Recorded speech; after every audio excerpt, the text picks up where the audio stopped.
बिस्मिल्लाहिर्रहमानिर्रहीम। अस्सलाम वालेकुम। मैं हूं वसीम अली अग्रेरियन और आप देख रहे हैं अग्रेरियन नेटवर्क चैनल। अपने चैनल पर हम अपने काश्तकारों को, अपने नाजरीन को खुशामदीद कहते हैं और आज हम बात करेंगे गंदम की फसल पर। मेरे साथ सलमान अनवर अग्रेरियन मौजूद होंगे जो कि गंदम की फसल पर बहुत अहम मालूमात देंगे। गंदम का वक्त काश्त क्या बेहतरीन वक्त काश्त है, गंदम का फर्टिलाइजर प्लान हमें क्या रखना चाहिए और गंदम की फी एकड़ पैदावार हम किन असूलों पर अमल करके फी एकड़ पैदावार अच्छी ले सकते हैं।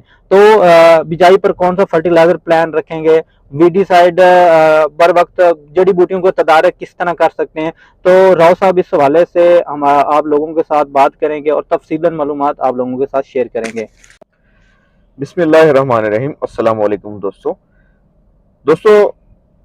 गंदम की फसल इस वक्त पाकिस्तान में नहायत अहमियत की हामिल है, क्योंकि पाकिस्तान में हालिया फ्लड्स के नतीजे में शदीद किस्म की गजाई किल्लत का सामना करना पड़ रहा है।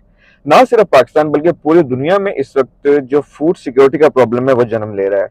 हमें दोस्तों गंदम, चूंकि पाकिस्तान में एक बहुत बड़े रकबे पर काश्त होती है, हमें करना सिर्फ ये चाहिए कि हमारी जो गंदम की फसल है हम उसकी फी एकड़ पैदावार को बढ़ा लें अगर, तो हमारे इंशाल्लाह हमारे जो ज़र मुबादला के जो ज़खायर हैं वो बेहतर हो सकते हैं। बल्कि हमारे पाकिस्तान की जो पाकिस्तान की इटसेल्फ नीड है, हमें इंपोर्ट करने की जरूरत नहीं पड़ेगी वीट की। हम पाकिस्तान में गंदम के हवाले से खुद कफील हो सकते हैं। तो मैं दो तीन अहम और सादा सी बातें हैं जो कि आप दोस्त काश्तकार कर सकते हैं और पहले करते भी होंगे, लेकिन मैं आपकी तवज्जो उन चीजों की तरफ मबजूल कराना चाहता हूं। अगर वो आप कर लें तो इंशाल्लाह आपकी फी एकड़ पैदावार बढ़ सकती है। सबसे पहले दोस्तों, जो इसका वक्त काश्त है, टाइम ऑफ सोइंग बहुत जरूरी है। यकम नवंबर से लेके 20 नवंबर तक इसका जो ऑप्टिमम टेम्परेचर समझा जाता है, ऑप्टिमम टाइम ऑफ सोइंग इसको हम कहते हैं, तो उस पर आप इसकी काश्त करें, जरूर करें। ठीक है, 40 किलो से लेके 50 किलो तक बीज जो सीड रेट है आपको इस टाइम पीरियड के अंदर रिक्वायर होता है। अगर आप कोशिश करें कि इसी टाइम पीरियड के अंदर करने की काश्त, अगर आप 20 नवंबर के बाद काश्त करते हैं तो आपको हर एक बढ़ते दिन के साथ 1 किलो सीड बढ़ाना पड़ेगा, यानी कि आपको 61 किलो 62 किलो फर्दर ऑनवर्ड आपको जाना पड़ेगा। तो मैं आपको ये दोस्तों कहने की कोशिश कर रहा था कि सबसे पहला कि टाइम ऑफ इसकी सोइंग है। दूसरा जो अहम चीज है, आपकी वैरायटी का इंतखाब। जो बीज की आप वैरायटी काश्त करने जा रहे हैं वो हाई यील्ड पोटेंशियल वैरायटी होनी चाहिए। ठीक है, पाकिस्तान में इस वक्त जो पिछले 2-3 साल से जो अहम जो अच्छी वैरायटीज, जो जिनमें अकबर नाम की एक वैरायटी है उसका बहुत अच्छा है।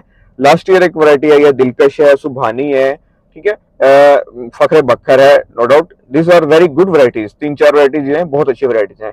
और जो अकबर है उसके बारे में ये कहा जाता है कि ये रस्ट फ्री, रस्ट से रेजिस्टेंट वैरायटी है। तो हमें ऐसी वैरायटियों का भी इंतखाब करना चाहिए जो बीमारियों से मुदाफत ऑलरेडी रखती हैं। दूसरी बात होगी इसकी सिलेक्शन ऑफ वैरायटी।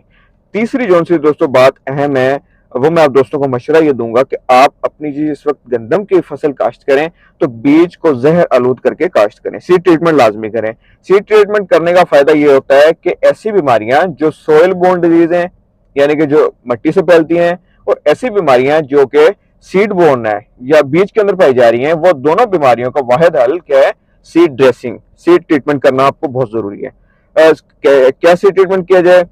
इसमें ऐसी सीड ट्रीटमेंट की जाए, मार्केट में तो 2-3 फार्मुलेशंस इस वक्त मौजूद है। अमीडाक्लोप्रिड के साथ डाइफेनाकोनाजोल का मिक्सचर मौजूद है, इसको आप सीड ट्रीटमेंट कर सकते हैं। इसके अलावा क्लोथेनाडिन के साथ भी फंजीसाइड मेटालेक्सल एम मौजूद है, ठीक है, फ्लूडोक्सिनल मौजूद है। ये केमिस्ट्रीज भी मार्केट के अंदर मौजूद हैं, इनको आप सीड ट्रीटमेंट करें, बहुत अच्छी सीड ट्रीटमेंट। उसके बाद ये आप लगा लेंगे। अच्छा, एक मैं अहम बात बता दूं, ये सीड ट्रीटमेंट करना जरूरी क्यों है? हाँ, चूंकि मैं विजिट करता हूँ, फील्ड विजिट करता हूँ, जिम्मेदार मुझसे अक्सर ये चीज कहते हैं कि जिस वक्त गंदम की फसल सिटा निकालने के मरहले पे आती है उस वक्त एक बीमारी का अटैक होता है। आपने भी देखा होगा कि आपकी जो सीटें हैं वो काले होना शुरू हो जाते हैं, काले होकर इस तरह पाउडर बन जाता है, ठीक है, ब्रिक पाउडर बन जाता है। उसको दोस्तों कहते हैं लूस मड डिजीज। ठीक है, पिछले 2-3 सालों में मैंने देखा है कि पाकिस्तान के क्वाडक एरिया में खास तौर पे ये बीमारी इस वक्त फैली जा रही है, बल्कि साउथ के एरिया में तो ज्यादा इस बीमारी का अटैक हुआ है।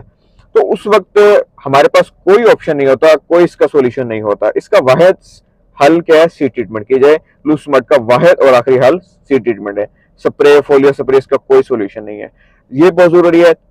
चौथा काम जो आप दोस्तों ने करना है वो फर्टिलाइजर प्लान। फर्टिलाइजर प्लान आपने एटलीस्ट एक बोरी डीएपी डालनी है, ठीक है, एक बोरी डीएपी डालें, साथ अपर एडिशनल आप डालना चाहते हैं तो आप बीओपी, बायो ऑर्गेनोफॉस्फेट डाल सकते हैं अपनी जमीन में ऑर्गेनिक मैटर की कमी पूरी करने के लिए।